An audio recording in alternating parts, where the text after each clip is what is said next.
Diasco Foot, miroir du football de la diaspora congolaise.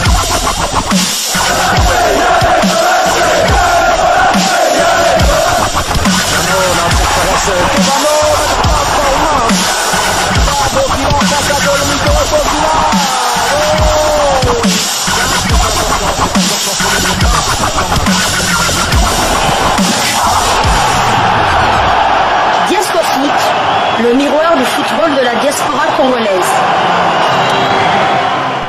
Vous êtes sur Diasco Foot, le miroir du football de la diaspora congolaise. Diasco Foot vous dit bonjour, tout le plaisir est pour nous de vous retrouver, mais surtout de savoir que vous êtes nombreux en train de suivre votre chaîne YouTube dédiée uniquement aux footballeurs de la diaspora congolaise. C'est l'heure de partager avec vous sur quelques news concernant certains de nos internationaux ou des binationaux dans le cadre de cette chaîne YouTube Diasco Foot, parce que nous sommes le miroir du football de la diaspora congolaise.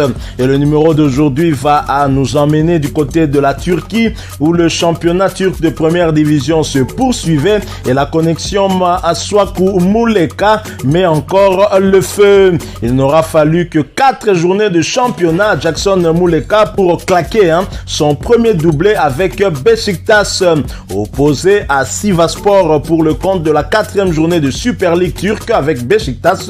Arthur Masuaku et son compatriote se sont illustrés lors de la victoire des Aigles, 3 buts contre 1. Excellent début de saison pour les Aigles noirs qui ont enchaîné devant Sivasspor. Jackson Muleka, ancien du Standard de Liège et du tout-puissant Mazembe Anglebert, concrétisait l'entame parfaite de son équipe dès la 12e minute de jeu avant que Wout Weghorst n'alourdisse la marque peu avant la demi-heure de jeu.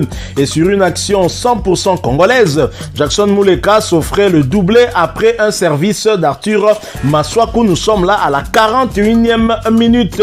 Faisant le job durant le premier acte, Beşiktaş n'a plus réussi à scorer à nouveau, bien évidemment. Et bien sûr, en fin de match, l'Ivoirien Max-Alain Gradel va donc réduire le score à la 86e minute pour les visiteurs. Titulaires au coup d'envoi, les deux léopards ont quitté leur coéquipier à la 62e minute. Leader au classement de la Super League, Beşiktaş compte désormais 10 points après 4 sorties. Jackson Muleka compte déjà 3 réalisations cette saison.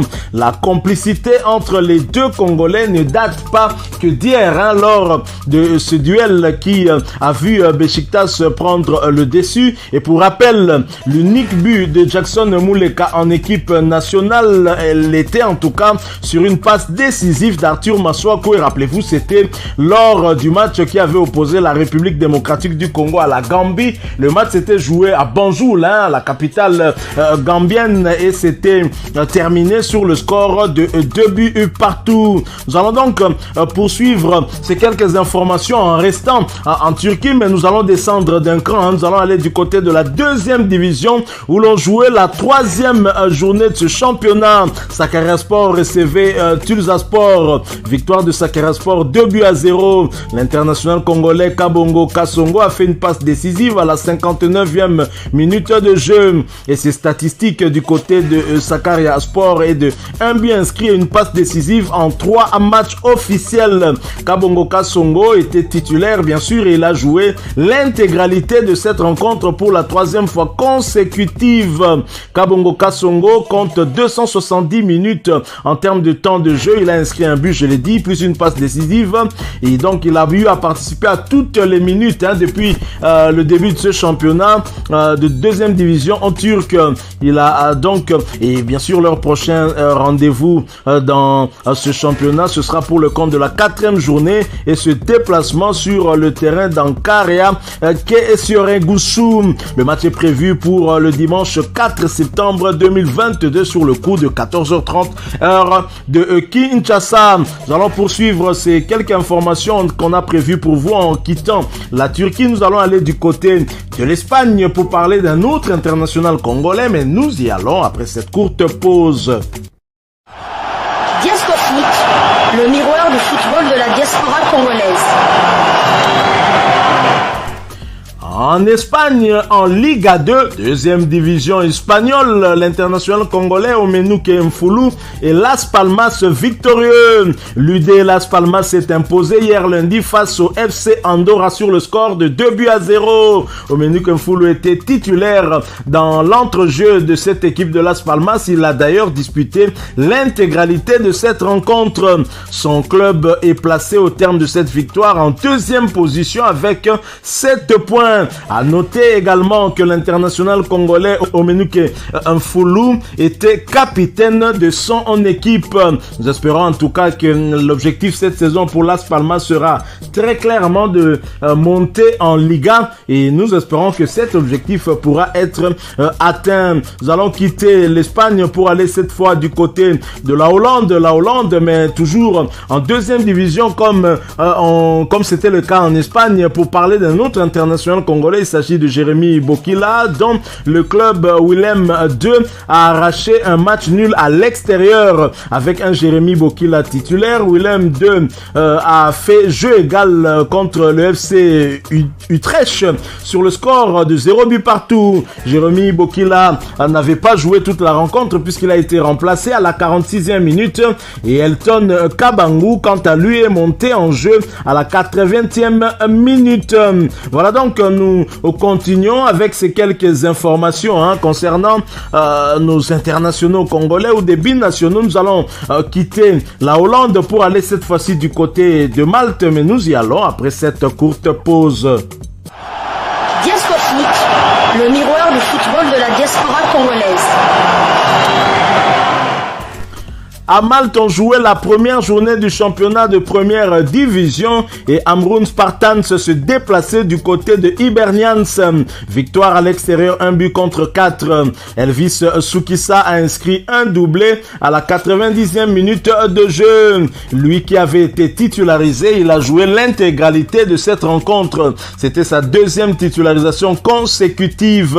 Elvis Soukissa, depuis qu'il est du côté de cette équipe de Amrun Spartans, équipe évoluée en première division de Malte, à 628 minutes en termes de temps de jeu. Il a inscrit 2 buts et donné une passe décisive. Il a 628 minutes sur les 810 possibles, 9 matchs participés sur les 9 possibles. Leur prochain rendez-vous, ce sera pour le compte de la deuxième journée et Amrun Spartans recevra à Pieta. Le match est prévu pour le dimanche 4 septembre 2022 sur le coup de 19h45 heure de Kinshasa. Nous quittons l'Europe et Malte pour aller cette fois-ci du côté de la Chine. La Chine pour boucler en tout cas avec ces quelques informations qu'on a concoctées pour vous et le championnat chinois de première division se poursuivait. Titulaire pour la première fois avec Dalian Pro, Streli Mamba et ses partenaires butent sur le Meizu Aka. Streli Mamba et le Dalian Pro se sont inclinés sur le score de 4-2 devant le Meizu Aka en match comptant pour la 15e journée du championnat. L'attaquant congolais a été titularisé pour son deuxième match depuis son arrivée il y a à peine quelques jours. Ils ont été surpris par la force de frappe de l'équipe adverse mais ont réagi tardivement. Ils vont se battre jusqu'au bout pour rétablir la situation. Ils occupent au terme de cette défaite la 14e position au classement avec 12 points et vont recevoir Shenzhen le jeudi 1er septembre prochain pour essayer de se rattraper. Voilà, nous sommes arrivés à la fin de ce sujet. Si vous l'avez aimé, n'hésitez pas à nous laisser un maximum de j'aime. N'hésitez pas non plus à partager avec nous votre opinion. Si vous en avez une par rapport au sujet que nous venons de vous proposer, laissez-la nous à travers un commentaire. Abonnez-vous si vous êtes nouveau ou ancien que vous ne vous êtes pas encore abonné sur cette chaîne Diasco Foot parce que nous sommes le miroir du football de la diaspora congolaise. Et n'oubliez pas qu'en vous abonnant apparaîtra une petite cloche de notification. Cliquez dessus pour ne plus rien manquer des prochaines vidéos que nous allons vous proposer. Encore une fois, merci à vous, avec espoir de vous retrouver très bientôt avec un autre sujet d'actualité. En attendant, portez-vous bien et Diasco Foot vous dit au revoir.